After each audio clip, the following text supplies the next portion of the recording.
Welcome to the Grappling Rewind podcast. Welcome to this week on the Grappling Rewind podcast. In this week's show, we're going to recap the BJJ Fanatics Brown Belt Invitational, the Fight to Win 124, GrappleFest 6, talk about Shugyo episode 4. We're also going to preview Fight to Win 125. We're going to preview the Ultimate Mat Warriors 5, the IBJJF No-Gi Pans, and the AJP Tour Middleweights for UAEJJF, known as the King of Mats for the Middleweights. They have so many names in there, I'm not sure exactly what we call the event. But as always on the show, I'm your host, Maine, joined with my co-host, Emil. How you doing, Emil? I'm doing great. Dude, we got all this new equipment. It's this is like a real show at this point. I know. It's starting to look like a professional studio down here. I know. 1 second. As I pause the recording, turn all of the studio lights on because I forgot to do that. Yeah, and what the listeners and viewers will not be able to appreciate is how much time you spent trying to kill flies in your basement with a little electric racket. Let's talk about that at the end of the news section. Let's go in first. We are 2 weeks away from ADCC. I'm super excited. We may actually have an interview with Mo with ADCC coming up. Hell yeah. I'm trying to coordinate that. We're both super busy, so I'm trying to get back with him with what works with his schedule. So look out for that. Hopefully in the next 2 weeks or so, we're trying to get an interview, as well as a bunch of other interviews we have scheduled for ADCC. I'm going to be announcing those probably this week as we kind of nail down final schedules for our shows on Friday of ADCC, Saturday of ADCC, and Sunday actually at ADCC. You're going, I'm going. It's going to be a party. It's going to be fucking awesome, man. So, in ADCC news, let's start off with that. Kit Dale is now out of ADCC, and he has been replaced with Valdir Araujo, Baby Monster. Unfortunate for Kit. But there's plenty of people willing to step up. And think about how good Araujo looked against Penna at Kasai a little bit ago. Like that, he proved there. I was like, I think either took down Penna, almost took down Penna. He got a point on like a footlock attempt really quickly. Like he was competing with him like from the jump, and that was really, really impressive. So it's a really good replacement. Yeah, if you can hang with Penna, like you're going to be able to hang with pretty much the best. Absolute champion. Who's now facing Galvao. Like. Yeah, I'm happy to see you in ADCC. That's a really good replacement. And I think it was 88. Might have been under 88. I should know that. I think it was under 88 you replaced. So let's see what else. Oh, yeah. Ryan Stark of Grappling Rewind fame got brown belt. Yeah, absolutely. Congratulations, didn't tell Ryan. Anyone. Yeah, I know, right? We had to find out through social media. Thanks, Ryan. And then it was like, yeah, I got it. I was like, cool. Like, Brian, a guy that could legitimately been brown belt 2 years ago, finally gets it. Congrats to him. Big Glad deal. to have him on the show. Great analyst, great grappler. Like, I bring him in. Yeah, super dedicated. Yeah. Congratulations, Ryan. It's really well deserved. It definitely is. So let's see what else. Oh, yeah. So William Tackett came out as an ADCC alternate. So if there's additional drops, I think he's probably at under 77, maybe at under 66. I would guess he's under 77. He's an alternate for that. So we're getting close, man. We're starting to whittle down that list of alternates. At one point I got a list of all the alternates, and at this point, pretty much every single alternate has been taken. So I don't have the updated list of who's the alternates. So a lot of big changes. Yeah, absolutely. But obviously deep talent pool. So it's going to be awesome no matter what. So I'm just excited to see it. Dude, I'm so excited to go out. I'm so excited. I got all this new camera equipment for the show and for the interviews, and I'm doing a bunch of other back end stuff behind the scenes to make the show and the production better at the event. We got set up so when we're there we can do multiple mics and stuff for the podcast. It's gonna be. I am excited to produce the content we're about to produce. Yeah. At this world showcase event. Absolutely. Yeah, and what's kind of incredible is leading up to ADCC, we're still seeing a lot of these guys competing, all the time. It's pretty remarkable. You figured you would take some breaks. Yeah, no. People just going right into it. I kind of appreciate. Guys are staying active. It gives me hype for it because, you see it, you're like, oh, what are we going to see at ADCC? And dude, Seth from Fight to Win has been putting on a ton of matchups for, guys that may meet in ADCC. He put on JT Torres versus Wagner really recently, and he was like, I don't know if they want to do it, but they wanted to do it, so... Cool. That's awesome. Oh, another Fight to Win news. Seth apparently was on the Matt Burn podcast today. That's Hanger and Keenan's podcast. I haven't got a chance to listen to it yet, but whenever Seth gives an interview, it's always super insightful and super interesting. So go and listen to that if you haven't. I haven't listened to it yet, but I assume it's great because Seth always gives really, really cool interviews for stuff that I'm interested in. Right. So that's great. In other Fight to Win news, Gary Elkin and Natalie Mort have left Fight to Win. They've been with Seth since about 2008, and they've produced over 250 events with Seth and Team No Sleep and all of them. So they will be missed. I'm not sure who's actually going to come in and replace them. They were the back end I think Natalie was a camera person Okay. for a long time, and Gary was the actual behind-the-scenes switcher. If you're ever on the back of Fight to Win and you ever walk into the production area, Gary was standing back there, headphones on, just switching basically the scenes for the events and doing all of that. So, best of luck to Fight to Win, Yeah. and very To both happy of them too, yeah. for all the events that they produced up to this point. Yeah, absolutely. And, it's 250 events. Yeah, that's a lot for them to be- a huge wealth of experience. And just like a ton for them to be proud of. It's It's they've been awesome. putting on a really amazing 11 show. years. Yeah. That's awesome. They put on a great show. We're talking about them this week and next week and pretty much every week Right. we talk about Fight to Win because they produce some great stuff. Let's see. In other news, my house is full of flies right now. Yeah? For no reason. Yeah, what's up with that? Dude, I don't know, man. Every house I've It's a moved, fucking horror movie up in here. By the way, like there's flies everywhere, and then Maine is like, "Oh yeah, my buddy's gonna come over to dress a deer. I hope that's cool." Like, so I just might be like looking over my shoulder to some fucking gore happening on Maine's backyard. The worst part is one of the cameras you can actually see out into the deck area Good, where let's he'd be fucking doing scar it. some kids, man. Show them what actually Bambi's inside looks like. Had to cut that footage down, like crop the footage so you can't see out of the door if he actually gets a deer today. Because he's the guy that's actually teaching me how to hunt. Oh, sweet. So I went out with him and didn't see. I got my permits. And all So that stuff. you're Didn't- hunting and you got a podcast, so you're going for Joe Rogan, basically. basically. Nice. Yeah. So it's it's a whole thing. I don't know. I don't know who I am. So let's see. Oh yeah, in other news, Renzo is crazy. Oh, fucking A, dude. So I I don't saw really want these to talk about headlines. this too much. I know I think it's worth saying, and like this is coming from someone who has like trained at his gym, and I have You started as a the Renzo bulk guy. of my rash guards are Renzo rash guards, but like I saw this headline about the Brazilian tourism ambassador getting into beef with the president of France, not knowing that it was Renzo and being like, wow, that guy sounds pretty off the rails. And then like just it's really sad to read. Like, If you're interested in it, go read it. Go read it. I don't really have an interest in kind of. I don't going need to through recap it on the but- show, but it's currently happening, Yeah. and if you're interested, go and find it. Yep. So on to a recap of GrappleFest 6. This event was main evented by Joao Miao versus Frank Rosenthal in what was basically a New York matchup that they flew to Liverpool, UK to do. That's hilarious. Yeah, they could have walked over to each other's gyms, right? Like, Unity and Henzo's. It was just like, hey, that's cool. And then walking out, I was like, these guys are like local New York guys, and this is a UK event. And then the commentators went, these guys are local New York guys, and this is a UK event. And I went, called it. So, yeah, this was a clinic on passing versus a leg locker, right? Like, it was awesome to watch. I was really impressed with how fast Joao came out. Yeah, he I was came kinda, out- I was surprised about that. We don't see him come out at that speed that frequently. I can't recall the last time I've seen him come out of the gate that quickly. So he was balancing three things really well, right? Like he was balancing his cutting back and forth and being super dynamic, but then there were times when he was just crushing pressure Yep. and also good leg lock defense. You'd also see something really cool that a lot of top guys do is you saw him like changing the speed where he'd throw the same thing again and again and again, and then he'd throw it like a half speed, and he'd throw it full speed, and then he'd change the side and throw it at off speed. It was just like, it was really cool to see.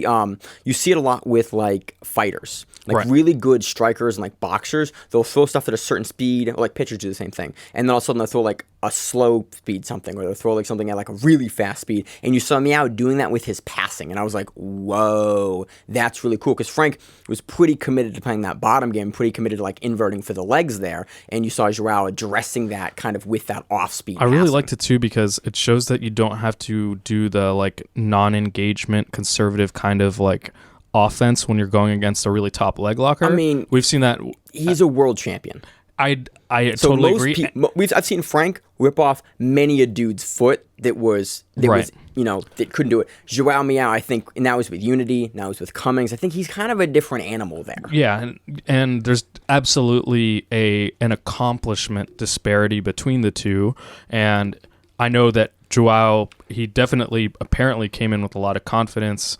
Not that he ever comes in without confidence, but like it was encouraging to see someone not be really trepidatious about the leg locks and just, do disengagement. So that was really cool. So at one point, Joao cuts back and forth, and when he's coming down, he gets head control from top half and is able to pass to knee on belly, mount, takes the back, gets a body lock. It's only 4 minutes in, and then he gets, a rear naked choke is Well, like... he gets over the first time, and I was like, Yeah. oh, it's done. And then Frank escapes, and I was like, ooh, that's really good. And then Joao goes, nope. And for both rear naked chokes he gets, he like It's high slots across his the arm face. over super fast. And then for the last one, for the one that finished Frank, he just like crushed over and just yanked like really quickly. And there wasn't a whole lot of fight there. It was just in and done. And I was It's violent, yeah. Yeah, I was really like I'm not used to the Meows finishing like that. Yeah. Like I'm used to a much more grindy kind of like slower paced like grind. And This was a forearm across the face, like looked really uncomfortable, especially to get someone like Frank to tap that quickly. Dude, I've seen Frank deep in chokes and like fight it. You're like, yo, he's not dead, and then like he taps really quickly. It was like so that for me that showed like, whoa, Joao is like, coming in hot. It just showed you how good he is, and it was really cool because I'm not used to seeing him come in this fast. Yeah. So it was really cool. Definitely worth your time. It was one of my favorite matches on the event. It was just a really cool, fun match. Yeah. So moving on to the next match. Yeah.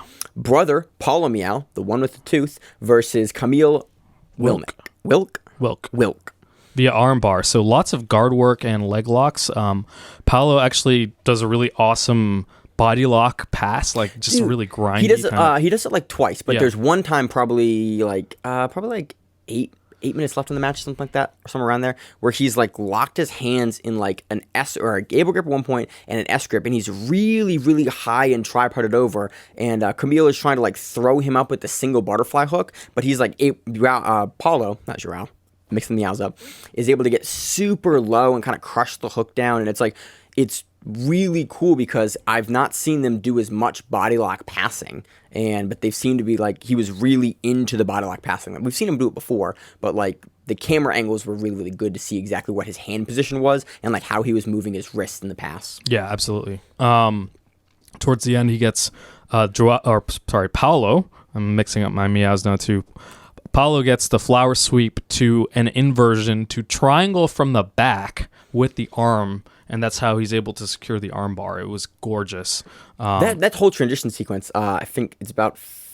here it is. It's with 3 minutes remaining, yeah. I think. I watched that a couple times, and I still couldn't fully wrap my head around exactly what he did to get... Because he basically goes from guard to a body triangle to a reverse triangle. Yeah. From like the guard. I mean, well, think about the motion of doing a flower sweep, right? So you have one leg across their abdomen and you're kicking your other leg kind of like up and over. Right, to turn the angle to lift them over. He just fully inverted, and then he was like, cool, I already have one leg across. I just need to... Yeah, he like stopped halfway through the sweep and just like took the position. It was just like, I can't recall the last time I've seen someone do this. Yeah, it's really uncommon. It was gorgeous, whatever it was. And he locks it up and he fights the arm. Eventually I was like, so I had a piece of like technical information for this one too. When he's on top in that body triangle, when guys are trying to finish the body triangle from the back this way to finish the choke, you'll see them hunch in and crunch into the body because what it does is it forces the neck, I'm trying to move my face too much, the neck into the shin and everything crunches together and closes. If you're going for the arm, you'll do exactly what Paulo was doing here and be back and up so that you can start fighting the hand for the arm. We see the arm attack so much more. It's just it's a great way to isolate the arm and then just crank it. The choke is harder to finish the arm eventually because like they can't defend out of it. Like it's a hold position. There's no escape from it. Yep. There's no high percentage escape from that position. And so like eventually with that, he had 4 minutes left. Like eventually they're gonna break the grip because you have so little to hold on. You fatigue the arm with the leg, pops the arm out, and he gets the tap really quickly. Yep. Really cool match. Again, both Meows are amazing. Yeah. And in my notes it says, Jesus fuck, that dude can pass. Yeah. Yeah. So anything else on that one? That's it. Next match I want to talk about is Masakazu Imanari versus Ben Eddy. Ben Eddy, clean shaven, shaved everything off, shaved the hair, shaved the mustache. He did it a little bit ago, but I think this is the first time we've covered him on the show since kind of the makeover. And it looks way different. Yeah. So this match was kind of what you would think. It's a lot of trading leg attacks. Mm-hmm. There was a really cool moment where they were on the edge of the mats, and Imanari starts inverting and then walking up over the barrier, and the ref actually let them go because Imanari was attacking a submission attempt. And Ben, that was a little bit of a weird reset. It was. Ben was, I couldn't, from the camera angle, it was across the mat, and I was looking, I was like, and then Ben Eddy was like upset about the reset because it looked like he had a foot. I couldn't tell exactly what he had. I don't know that he had a foot so much as like it was difficult for him to move around. You know, like right, use an extra barrier. It goes to the advantage of the person attempting the submission because the person who's defending has less space to move sometimes, right? Especially with a hard barrier like that.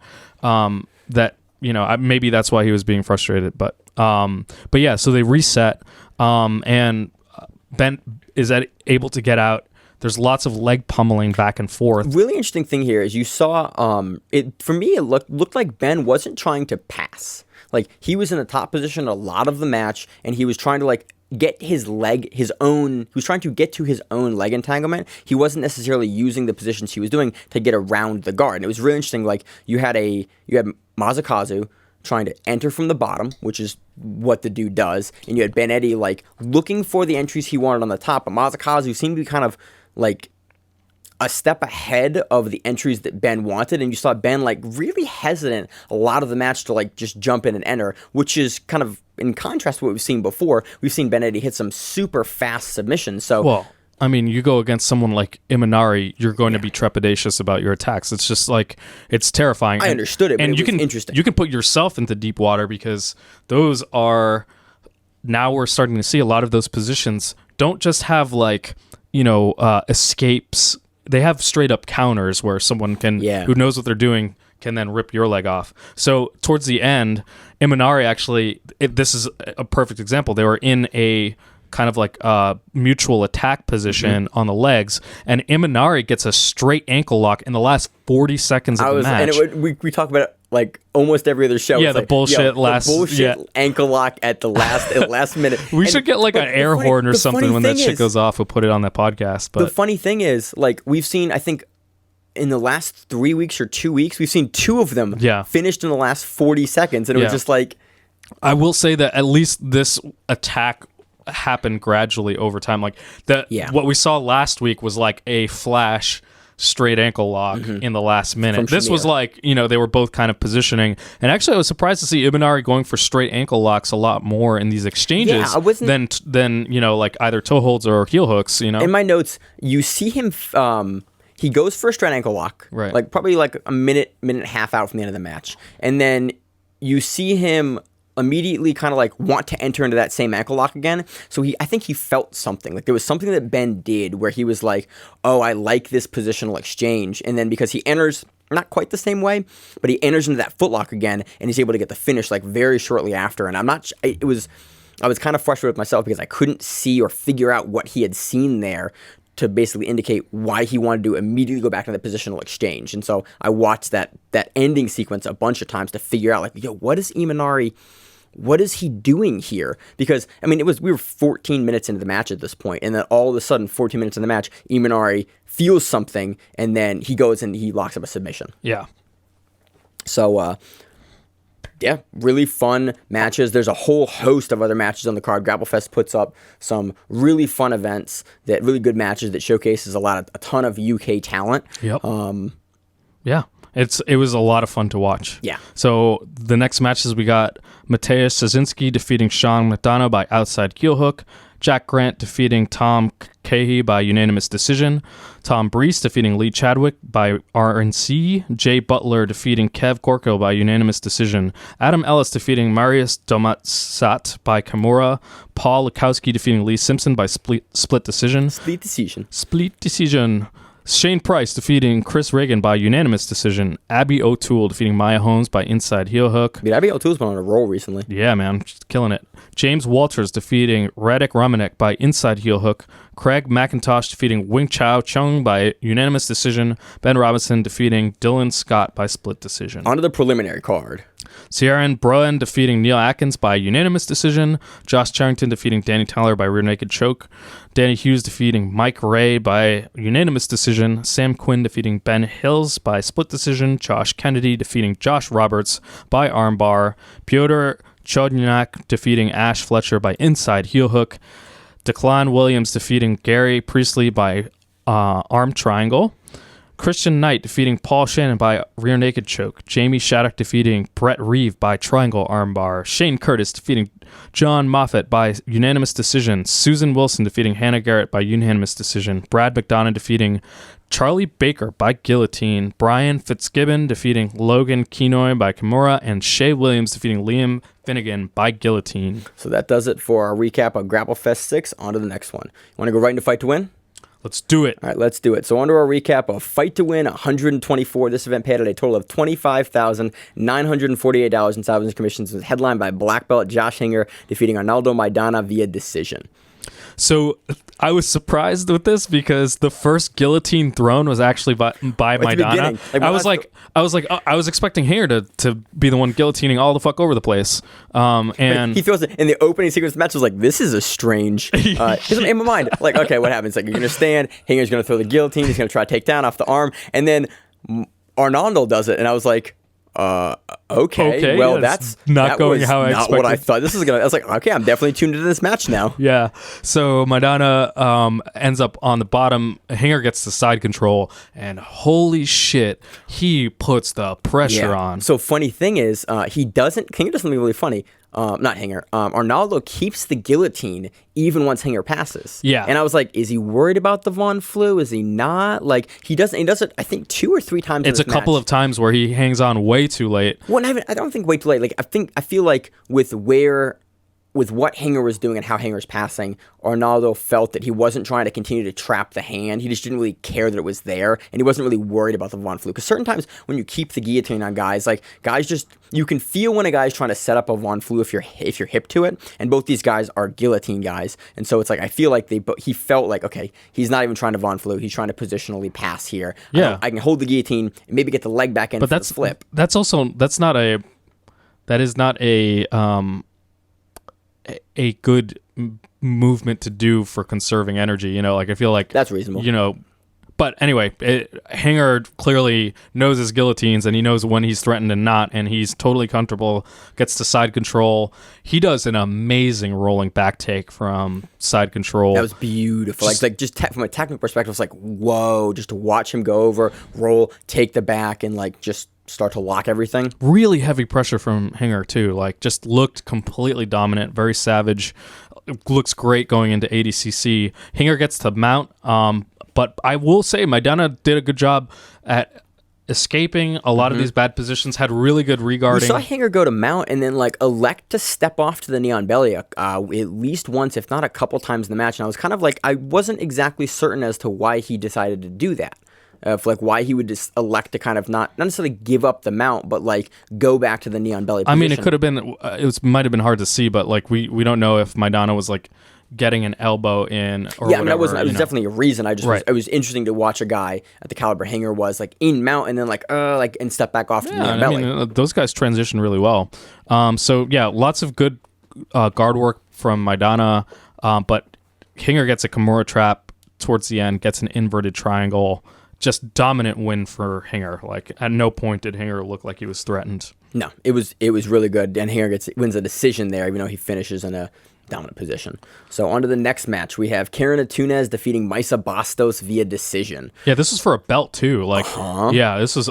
I was kind of shocked at this actually a little bit. I know that the match was close, but it was an awesome match. Basically, the majority of the match was Karen trying to pass and Maisa trying to stop the pass. It was for the majority of it. Double unders versus spider guard, basically. Yep. So it was in the gi, and we've seen this match. I'm trying to think of what other match we saw this in. I feel like this is really similar to was it Patrick Gaudio versus Joao at IBJJF Heavyweight Grand Prix, really similar, in that double under, looking for someone to make a mistake to either sweep or to pass. Basically, Karen at one point overcommits on a submission attempt.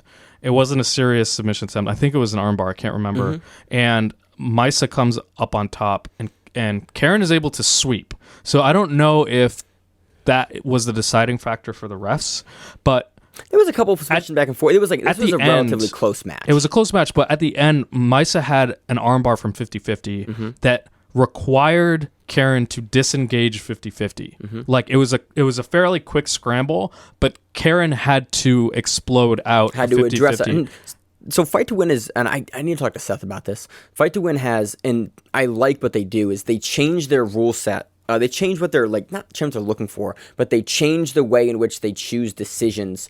And they talk about it in the fighter meetings. And I haven't been to a fighter meeting for weigh-ins since Baltimore. And Seth tends to be pretty, not fluid, but like event to event, he will make minor changes here and there. And so I'm not certain because I know they changed how they score the submission attempts probably 6 months ago or so, like how they're looking for, and Seth has some verbiage that he uses during the fighter meeting we're talking about it. So I'm not sure if they've changed some of the criteria. I know that the commentators said like this is a close match and that the fighters would have to be okay with how it went either way. So like I totally understand it's a close match.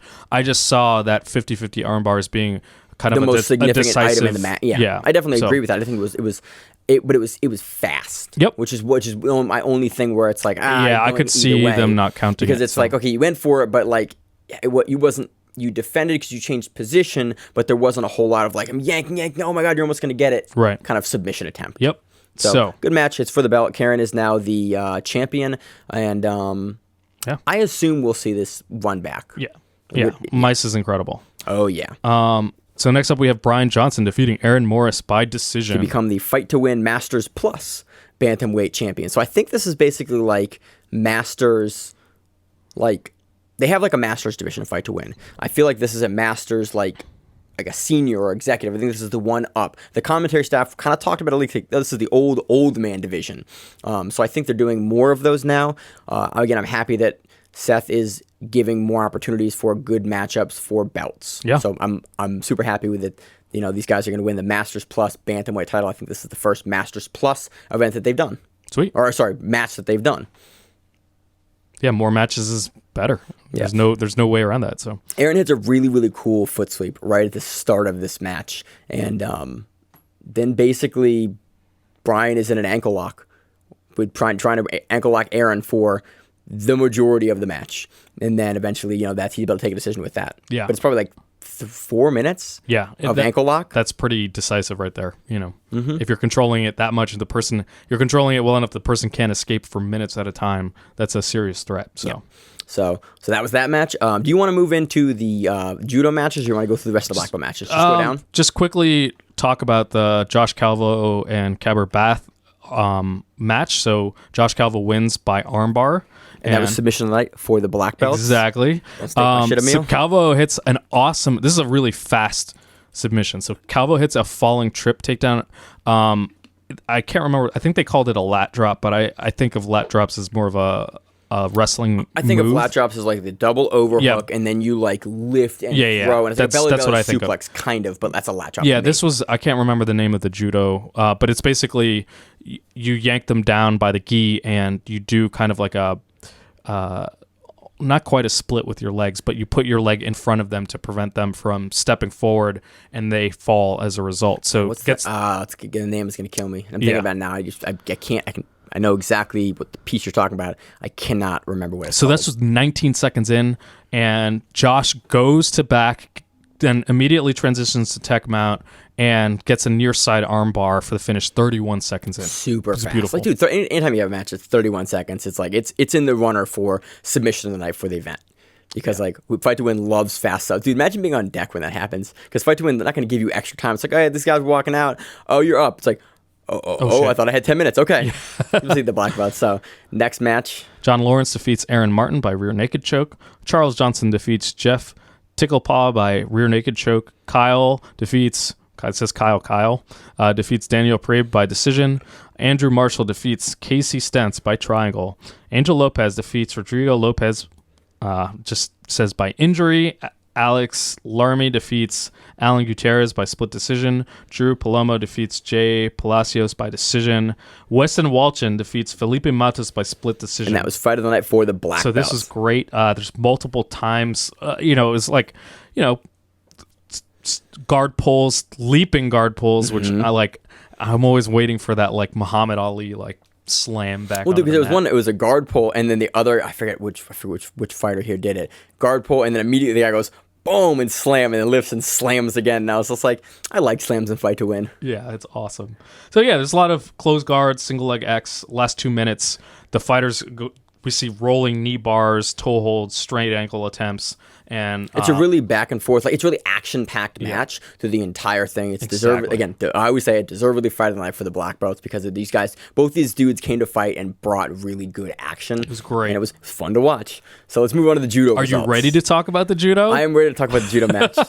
So Talon Mark Yuasa defeats Tegan Yuasa via 2 Ippons, and this was fight of the year. Yeah, they have it listed as fight of the year already. Now this is a rewind recommends for me. Yeah, 100% rewind recommends. 100%. Emil blows the audio on the mic out. Dude, this was incredible. And to answer your questions, if you haven't seen this match, yes, they are brothers. I'm gonna refer to. So it's Talon Mark Yuasa versus Tegan Yuasa. I'm gonna refer to Talon Mark Yuasa as Mark. Yep. Because in my notes, I was watching this match. Mark was far easier and faster to write than Talon. Yeah. So I was like, and Tegan, it's like you have 2 T names with the same last name. Like I'm using the middle name, Mark versus Tegan. Okay. So off the bat, we see Tegan go for kind of a sumigaeshi, and Talon goes for an amazing counter by hopping over. And I want to say in this match, one of the best things about it was the judo counters that we saw. Because we've seen beautiful throws in judo in Fight to Win, but we haven't seen these counters. We haven't seen 2 judo brothers fight each other. And I assume, so I don't know, these guys train at different gyms now, but watching these 2 dudes go, I was like, these guys have had to have trained with each other so much, because you'd see one throw at like full speed, like it was Yoko Tomonage attempt. Yep. And then that one was nuts. And then it looked like it was choreographed, but I was like, oh, these are the 2 brothers. Like this dude throws Yoko Tomonage like that. He knows the tell. He knows the grip switch. Yeah. And then immediately Tegan does a cartwheel out of it. It's so fast. I can't even describe to you. It looked choreographed. Yeah. But I was like, oh, that's what happens. Like we all have the training partners in the gym that like I know he's going to do this. He's going to do this. You and feel the momentum going, and then you just start I'm going to do this cartwheeling. because he starts doing this. Yep. And it's like, and that was, you're watching this on the big stage, and I was like, yo, this is a really good You match. see reactions that happen so quickly. They could only happen with people that train over and over and over again Together. with each other. Yeah. It's so good.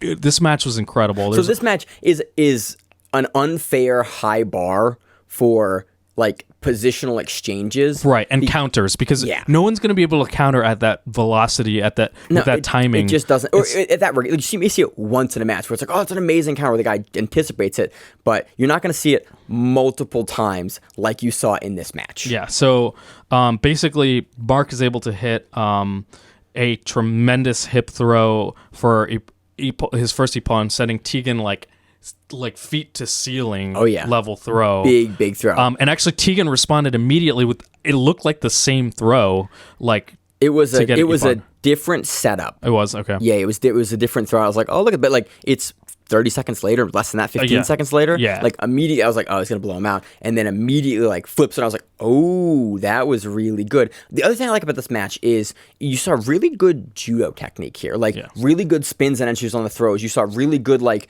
belly, like when you ever, like World Championship for Judo last week. When you see these guys like belly down and base out, and like the way in which they stop like the back takes and they transition to the arms, like this match right here is a showcase for what the best matches in judo look like in like a microcosm. Yeah, absolutely. Because like you saw all of those little pieces and parts, like, oh, this guy bellies down. Oh, he bellies down differently. Oh, watch how he turns this angle in this corner here. The rolling back takes are and grabbing arm bars are on a completely different level. For the judo. most part, I think the Newaza in BJJ is far superior than judo, but with the caveat for anything from like these turtled positions for the arms and for the chokes. Like those 2 pieces, I think judokas, because they have so little time to work, if you have guys that are good on the ground, beat BJJ guys. I think that the Newaza is different. That's all. I don't think one is better than the other. I I will say that the judo ones tend to come on fast and furious. Like they are violent when they get their fucking Newaza. It's usually off of a throw. It's not a grindy setup like in jiu-jitsu. It's like you've already had your head slammed in the mat, and then they come to try to rip your head off. Or your so Mark seals the deal. He gets it looks like a drop Morote Nage, and Tegan's head just slams into the mat. So when I watched this live, because I caught this one live, I was like, yeah. I was like, yo, Seth caught that a little fast. And then I realized on the rewatch when I was taking notes, I watched it, I was like, oh, right, because they changed the rules that if it's a throw that lands directly on the head, because usually you see a lot of guys do in the old days is they would base the old days. I don't say like I know. You'd see guys like block throws with their head because the shoulders don't hit flat. It wouldn't be considered ippon, and they changed that rule very quickly so that if you land on the head or something like that, it's ippon. And so I thought Seth was like, did he call that wrong? I was like, I know Seth didn't call it wrong, but in my head I'm like, okay, I'm not understanding something here. So on the rewatch, I went, oh, he lands flat crown top of the skull. Yeah, it's ippon because that's how you score ippon at shoulders or head. Yeah. It's an awesome match. Just go back and watch it. Go back and watch it. Rewind recommends. I'm calling it out. You got to add it to the list, though, because you curate that list. I'm doing that right now. I don't have that list. I still need that list for end of the year, by the way. That list will help us for our top 10 matches of the year coming up in, honestly, a couple months here. Oh, on a side note, completely unrelated to Fight to Win, we are about to do our 100th show coming up real soon here. Yeah. So we're going to try to do a fun show for that. I'm trying to get everyone on the team together for that show. We are still trying to schedule it. We will see if it happens. It could go either way, but we're trying to at least have a couple of us on the show that day. So it will be a lot of fun. Go back and watch this match. This match was a great match. Yeah, you're gonna want to see it. Yeah, definitely go and see it. Next match, we had David Johnson defeating Logan Vieira via 2 points, 2 ippons. That was fight of the night for the judokas. We had Armath Sayan defeating Samantha Dolph via decision. We had Tariq Johnson defeating Peter Schroeder via decision. On to the brown belt results, we had Riley D. Wiseman defeating William Magnina via armbar, and that was submission night for the brown belts. We have Joe Morgan defeating Garrett Bennett via double armbar. Yeah, I love double armbar. We had Carl. I have one win by that too in competition at white belt. Good for you. Yeah, welcome to dumb subs that I've hit in competition. Carly Rangel defeating Amy Montenegro via choke. Sean Weisenberg of Shugyo fame defeating Scott Stillwell via rear naked choke. We're going to talk about Sean. No, actually, Sean's not on this week. Sean's on next week. And he was on last week with Shugyo. We have Jeremy Hastings defeating John Minchel via triangle armbar. We have Joy Ann Pendle defeating Christy Demmer Van Gerwin via decision. On to the purple belts. We got Tyson Lynn defeating Nicholas Germanos by guillotine. And that was submission tonight for the purple belts. Eric Wander defeating Jesse San Augustine by ankle lock. Yelena Badike defeating Kayla Ann Quintana by Kimura. We got Roberto Suelar defeating Richard Anthony by rear naked choke. And that was fight of the night for the purple belts. Sean Batty defeating Caleb Germany by split decision. Hansel An defeats Jonalyn Maralik by decision. Jesus Landon defeats Hunter Claggett by decision. Michael Leon Guerrero defeats Daniel Fellers by decision. On to the blue belt results. Dylan Melton defeats Jay Abrams by toe hold. Rob Larson defeats Jimmy Dolan by triangle. Jack Ellis defeats Jordan Stutt by decision. Donovan Patter defeats Bladen Bouchaw by decision. Tyler Hayes defeats Marco Vasquez by armbar. On to the teens and kid results. Tristan Paulson defeats Jace Makatangai by armbar. And that was submission of the night for the blue belts. Gavin Higley. Or kids and teens. Gavin Higley defeats Eric Owens by decision, and Delaney Graves defeats Claire Owens by decision. And that was fight of the night for the kids and teens. So great event, some great matches on it. Highly recommend. The videos are up. I think the hanger match at the time of this recording is up alone, but the full event is up. Go back and watch it. There's some really great matches. Definitely go back and watch the Fight of the Year judo match. If it is in at 3 hours and 15 minutes and 22 seconds in, should be the start of that match into the main video. Highly recommend you go back and watch it. I time-stamped it in our notes because it was so good. So I'm going to move on to Shugyo. Let's do it. All right, let's move on to Shugyo. So on to episode 4 recap of the Shugyo Invitational. If you're not familiar with Shugyo, listen to anything in the past 2 months that we've done for the Grappling Rewind here. Basically what Shugyo is, it was a tournament with 8 really high-level guys filmed in secret that is being released episodically week to week. Each week, they release 2 episodes from the preliminary round. It is round robin. There's a Group A and a Group B. And so every week we talk about 1 match from Group A and 1 match from Group B.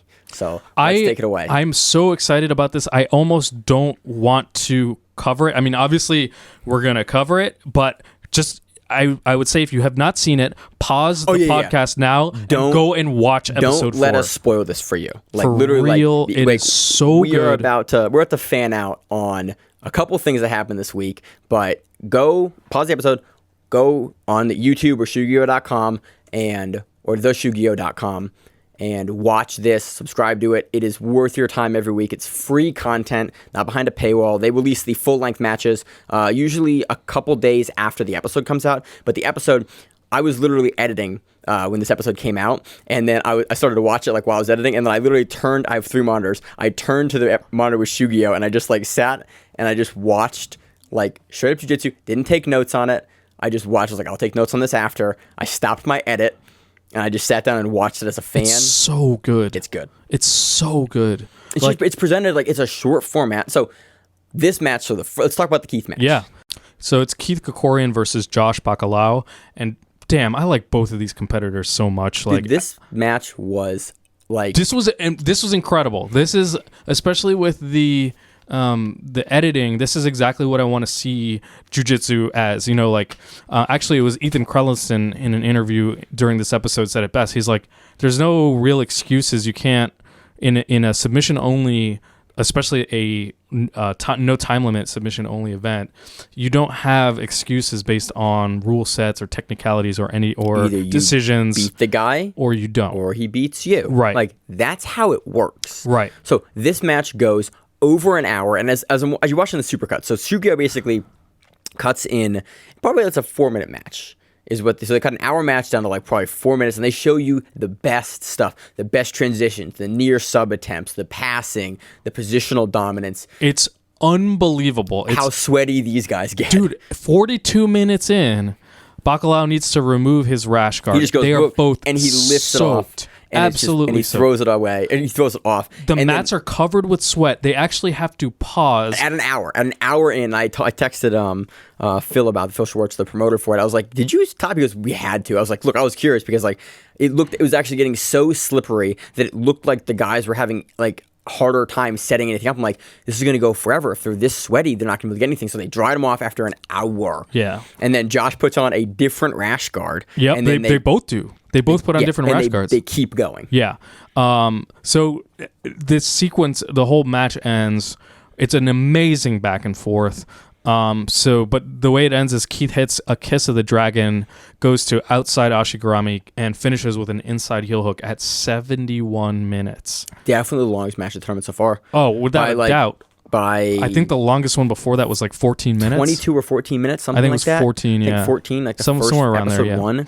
This was just incredible, and to see these guys go through it, and then to hear them talk afterwards was incredible, because like I don't think either of them spoke before they interviewed them after the match. I don't think so. And they both said the same things, which is like it came down to focus and not becoming bored. You know, talk about 71 minutes. And they were both like, talking about mental toughness, who can maintain composure and longer. Focus. Yeah, it was just like it's like that. You've had what's the longest match you've had? You think not match? Sorry, what's the longest competitive match you've had? What's the longest gym match you've had? I mean, competitive match is like whatever it is at white belt. Like, was that 5 or 6 minutes? 5 minutes usually. Yeah, so that was my longest competitive match, and then what's the longest gym round you've had? Yeah, the gym round. I've had some 30 minutes. There was our goddamn promotion, which is probably like the gauntlet. Like Maine and I got promoted at the same time to purple belt. Oh yeah, we did, didn't we? And with Dr. Jose, and who's also now brown belt. Also shout brown belt to Dr. Jose too, and to Charambopoulos. Yeah, that's right. Yeah, and Georgie too. Yeah, shout out Georgie. Congratulations. Unrelated note to Shugyo, but yeah. So the longest match you've had is 5 minutes. The longest match I've had in competition was 41 minutes. That's fucking long. That's and then that was after a 15-minute match that went to overtime and a 13-minute match. And that was the third match I had was 40 minutes. And then I had Nogi and a sub guys quick because I was done. I was like, I don't want to be anymore. So I started subbing guys. That's hilarious. Yeah, but and it was like those grinding a trite match. You just have to be focused and also you have to not make a mistake because you're focused enough, But if you like zone out too much or just in the position or fighting the position too long, like the other guy will turn on and start like addressing it. So you have to maintain that. It's super tiring. It's super hard. So yeah. to hear them talk about this in the match, like, look, you just have to like stay focused. They the both talk entire about time. it too. And mentally, it's super draining. Yeah, absolutely. It's talk about mental toughness. These guys are incredible. Keith hits, he doesn't finish it, an amazing Nogi Peruvian necktie. Yes. And then yeah. I saw him, I was like, oh, he's going to finish that. And then Josh was like, yeah, he wasn't going to finish that. And then, but to look at like, that was the moment I was like, oh, this could go a really long time. Because I saw like, it looked super tight. And then Josh just didn't tap to it. And then Keith like couldn't get it. And that was my moment. I was like, oh, this may go a really long time now. And it did. It was super entertaining. It was a great match. Best supercut I've ever seen for a jiu-jitsu match. Yeah. I think so, hands Outstanding. down. Go back and watch it. Go back and watch. So go back and watch the whole episode. So next match, let's talk about it. Oh, yeah. This is Ethan Krallinson versus Roshkov. Max, I keep messing up his last Roshkov, name. yeah. Roshkov. Yeah. So I called this when the first promo for Shugyo came out. There is a 4-frame clip in the promo where you can see someone, we now know it's Ethan Krallenstein, laying flat and having their legs elevated like they got put to sleep. And the person was shirtless, and I looked at the person in the 4 frames, I was like, that looks like Ethan Krallenstein's chest. You can't see the face in the promo. I was like, that looks like Ethan Krallenstein's chest. Someone's going to put Krallenstein to sleep in this event. And this is what happens. Ethan takes off the shirt to this match, and I was like, oh, this might happen. And then Max locks up like relatively quickly. Yeah, amazing. So this is what happens. It's fucking incredible. This is, I think, only a minute and 21 seconds in. Real quick. So they're dry. Roshkov basically gets double unders, and he plays a very different game. He actually talks about this. He plays a different game than he did versus Keith, I think. Yep, versus Keith. Where with Keith, he was pressuring the shit out of Keith. And he was passing and being positionally dominant. Ethan, he was a lot more like calmly dancing in and out of Ethan's seated guard. But I like that they talked about like the first match is like a warm-up match. And so it's like you guys warm up, and the second match, like guys, you see guys pacing perform better. Like they're warm, they know what they're doing, they're in the zone for that day. Which is wild because Roshkov, even though he's going calmer, ends up getting the submission in really fast times. Hasn't beaten Jordan Holy's sub time versus Weisenberg in episode 3, I think it was 2 or 3. Yeah, which I don't think anyone's going to beat that. So time. Max gets the double unders, and Ethan inverts, and Ethan is inverted way up on his shoulders, basically on his neck, and Roshkov gets a grip from the inversion. Yeah, and he gets a headlock, and then he keeps that headlock. And he even talks about this in the interview afterwards. He's like, if I grab your head, I'm putting you to sleep, like more often than not. Confidence. And he speaks very confidently. He speaks like a wrestler. He speaks like a college wrestler. Yeah. Those dudes there's a certain mentality that you have to be a wrestler in college. At that level. You gotta have a level of grind to just who you are as a person. And so Max keeps the headlock and transitions into a darce and passes Ethan's guard, and Ethan just goes to sleep. It is unbelievable. And in the interview afterwards, Ethan was saying that's the first time he's gotten unconscious ever in his life. Are you serious? Yeah, he was like, I've never been put unconscious before. And how'd I miss that? I don't know, but it was great because Ethan, I get put to sleep like 3 times a year. Ethan is like very like cool about it. Yeah, he's very matter of fact. He's very matter of fact.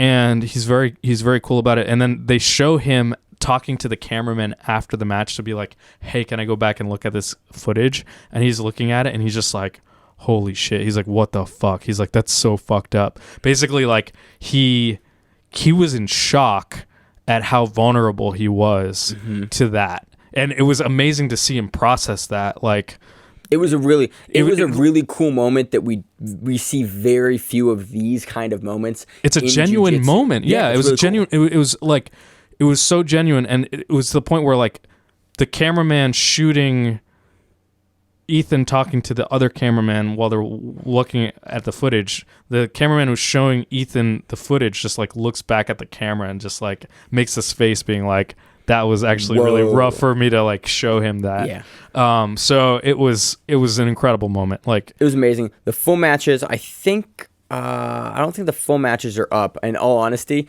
I bet there's going to be some delay in processing a 2-hour footage like that. Yeah, I'm sure. Because whenever I upload the show, that thing takes like 17 hours to load properly, especially if they're shooting at high quality.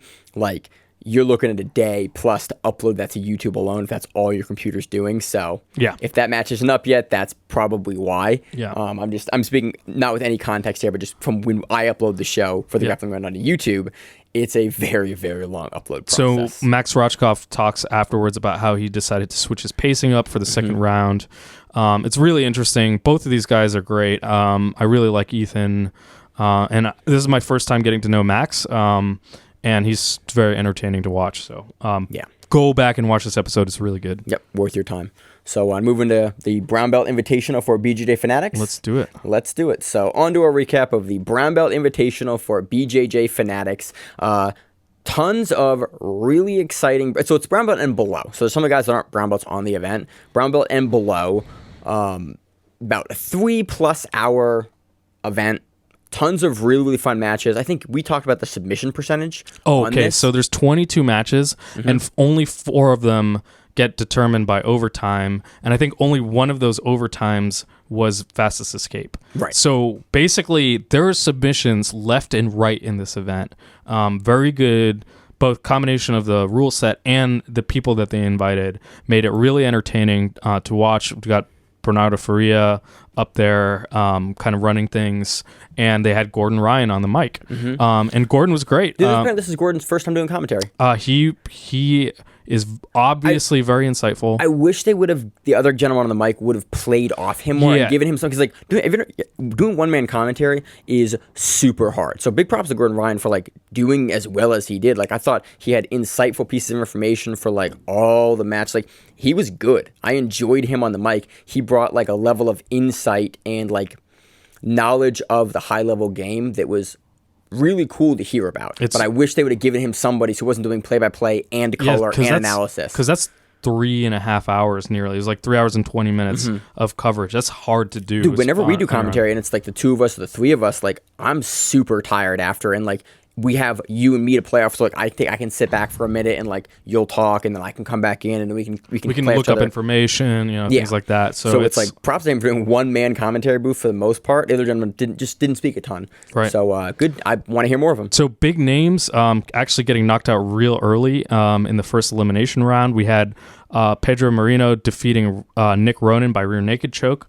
Chase Hannon defeating Sergio Villas by heel hook. Ryan McCartney defeating Roberto Jimenez by inside heel hook in the first round. Upset. Big upset. And that was really interesting because you saw Roberto, I messed up Jimenez's name, like fighting the hands and not really looking to like escape and run away a lot of times. Like, he was doing the hand fighting, and I was like kind of concerned as to why he was addressing it that way versus like the more common meta we see successful of guys like running out. Absolutely. If he didn't really look too interested in attacking his own footlock, he looked at it like he was defending it. So it was interesting to see him get taken out like that. Pierre Leclerc defeats James Cook by rear naked choke. Kyle Bain defeats Chase Davis by rear naked choke. Aaron Harris defeats Giancarlo Podoni by inside heel hook, and Andrew Alexander defeats Steven Ramos by inside heel hook to wrap up the elimination round. And we'll actually just skip ahead to the semifinals. Go back. There's a ton here. The event's up for free on YouTube. There's a ton of submissions. There's a ton of high-level brown belts that are if you're interested in what we do and you've made it this far into the show, you're probably interested. It's worth your time to go back and watch it. There's some really exciting guys that we cover not infrequently that put on some really exciting matches against other exciting guys. So it's the type of event that I wish we kind of had more time on the show to cover, but it's just such a long event. It's really hard to go through every single match, especially with a week like we had with Fight to Win and GrappleFest and Shugyo, to just give it huge amounts of time. Normally we actually don't even cover results from first elimination rounds in tournaments. Right. It's just that there were so many big names that got knocked out off the bat that I was like, this is worth covering, because I expected Roberto Jimenez to make a deep run into this. So you want to talk about the semis, or want to talk about just the finals? Yeah, we'll start semis. So we have Kyle Bain versus Cesare Childre by heel hook. I think Cesare is the champion for Ultimate Mat Warriors for the open weight or for the heavyweight. I think he won Ultimate Mat Warriors 2 or 3. But funny, we're actually covering him. Ultimate Mat Warriors is a biannual event, basically a once a year or twice a year event. And it's really funny that we're covering him here, and he's also the champion for that event as well.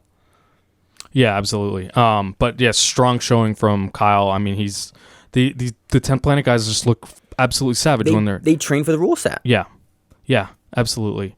Really slick transitions. And it's never a kind of like myopic attack. It's like, okay, you're gonna try to defend the outside heel hook. Cool, I'll switch to an inside heel hook. And the sequences that we see are really sophisticated, as always. So next match we had Chase Hanna defeating Cody Steele by heel hook. Yeah. Don't have much to say about this match, but really entertaining. Mm-hmm. Let's move to the finals match. Kyle Bame versus Chase Hanna. This actually goes to overtime. Yeah, this is the only non-submission in the entire fucking tournament, which is crazy because I think there's 3 submissions in every other submission was in regulation.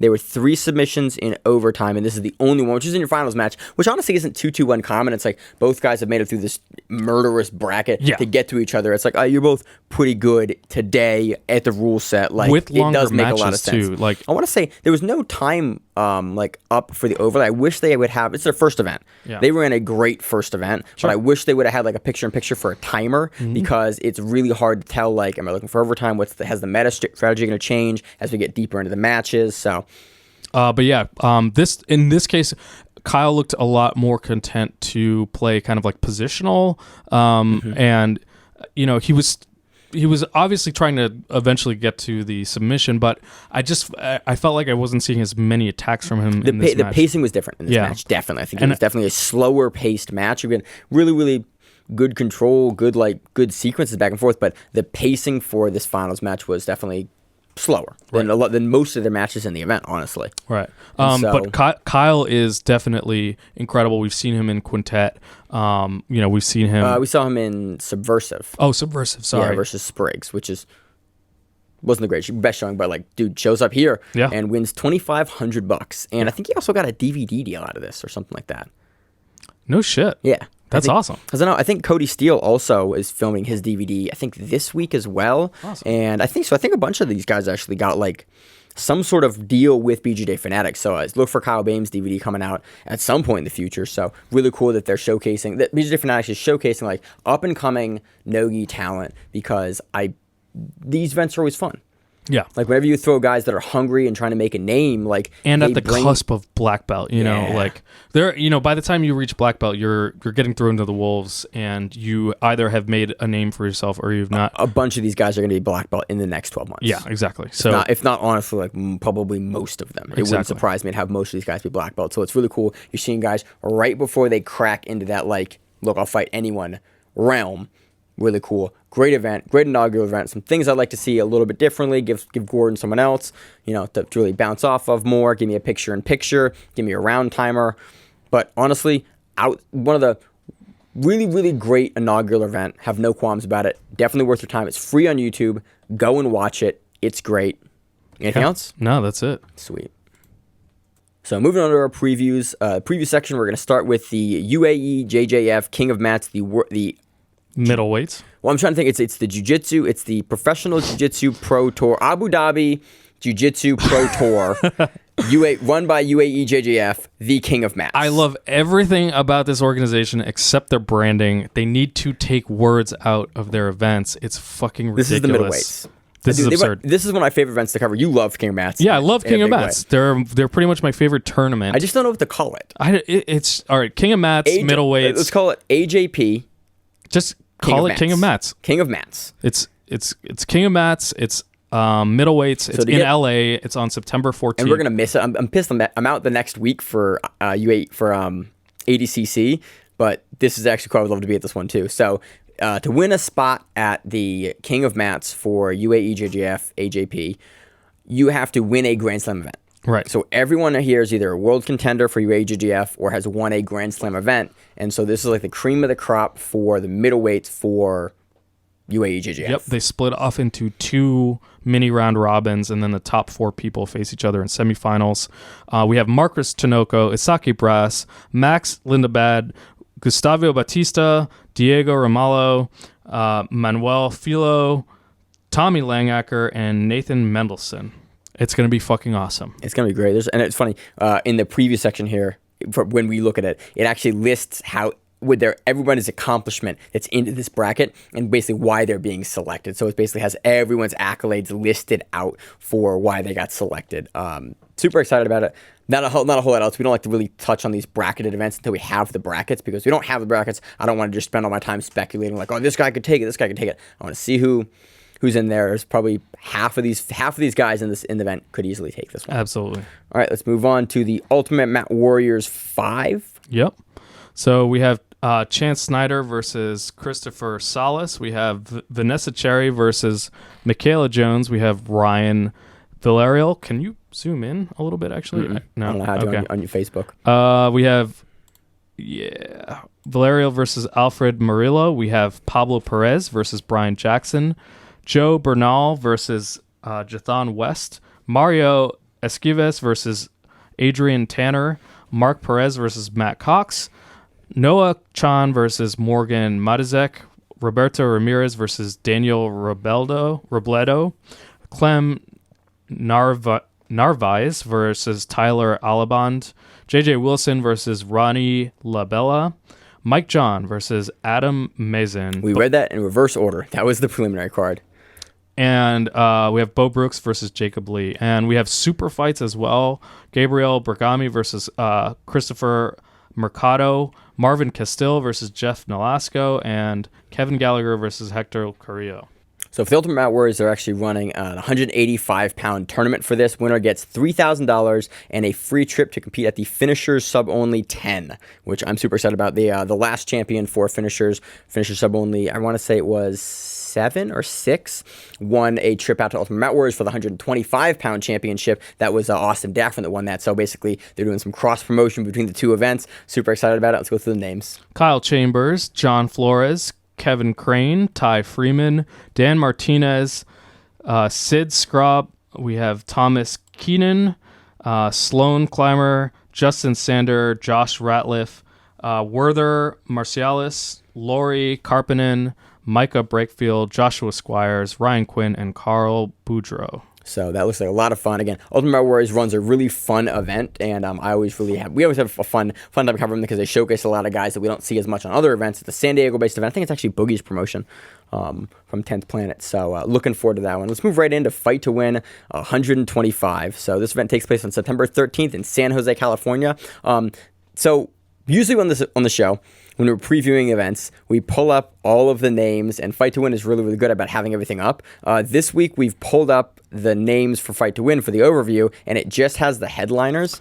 You can go to Fight to Win's Instagram and look at individual posts. Yep, like Sean Weisenberg is on this event, Troy Everett's on this event. There's some guys we know and cover, but it's not listed out in a way that I can read through it. So the headliners are huge. We have Gutenberg Pereira versus Hudson Mateus, Osvaldo Cosino Morzinho versus Richard Nogueira. It's going to be fucking awesome. Dude, it's going to be a great event. I'm super excited and looking forward to it. So also this next week, we have Nogi Pans. Okay, so I'm surprised because IBJJF Nogi Pans, sorry. I went through the competitors list, and there's still some really big names that are part of this tournament despite being so close to ADCC. You basically have all of Unity. You have the Meows, you have Murillo Santana, you have Devontae Bones Johnson, you have Keenan Cornelius. I could do this off the top of your head. Yeah. Well, I mean, it's just big names. Keenan Cornelius. He's actually listed under Legion, BJJ, which is interesting. That's his thing? That's his new thing. Oh, it's his new academy. It's Legion American Jiu-Jitsu or something like that. I think is what his actual affiliation is, but now it's Legion. So who else do we have? I'm trying to remember. Oh, Johnny Grippo's in here as well. You do know we have the entire event up. We can scroll through and look at the names. Yeah, I already went through there, Maine. I'm like, all right, Vinicius Wong is in here. We got Jonathan Gracie. We have Valdir Araujo, who actually I'm interested to see because Valdir Araujo literally just got his spot. Wait, nope, wrong guy. Never mind. Maybe. Jonatas is great though. Saw him earlier this year. I We have want to say Dylan Royce, who we see headline Fight to Win in Philly a lot. Let's see. We have Thiago Sa. We have Victor Hugo in here.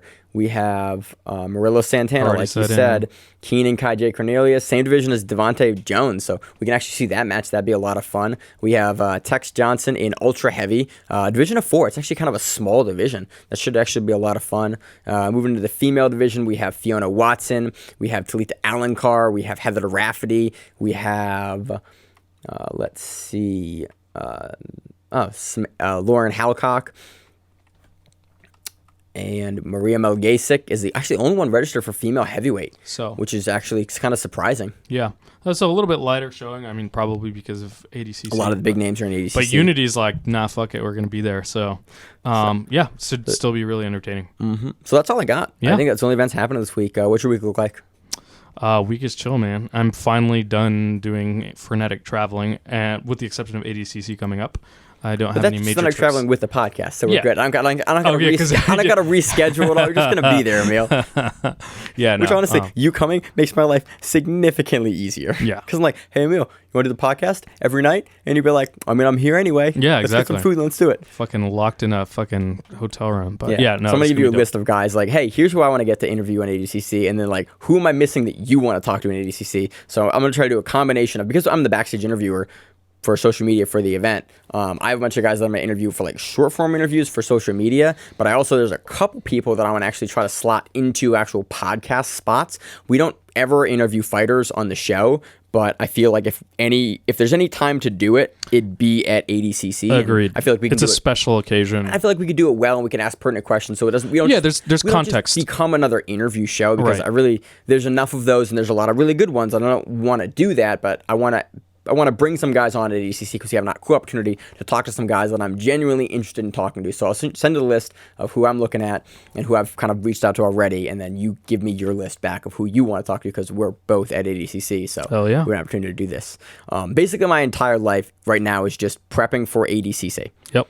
I got a new camera in. I got new mounts in. I got new lights in. I got a bunch of other stuff. I'm learning how to hunt deer with a crossbow in Maryland. The fuck does that have to do with ADCC? Has nothing Don't to do be with creepy, it, man. But I'm adding more stuff onto my plate for no reason. Yeah, why not? Exactly. Fuck it. So that's all I got, man. Yeah, me too. Anything else? That's it. All right. As always on the show, I'm your host, Maine. Joined with my co-host, Emil. And we have the Grappling Rewind. We'll see you on the mats. If you like the show, please consider sharing it on Facebook with the folks at your gym. It's the best way that we grow the show, and we really appreciate it. You can reach out to us on email. We also have Instagram. We have Facebook. We have Twitter. We have Google+. Until that shuts down. We have a website. If you have an event you would like to have us cover, please let us know. If you have a name, like most people do, and you'd like to have us stop butchering it, let us know. Reach out to us. The show is also available on YouTube, Spotify, in addition to iTunes and every other podcast service. We very much appreciate your time, and thank you.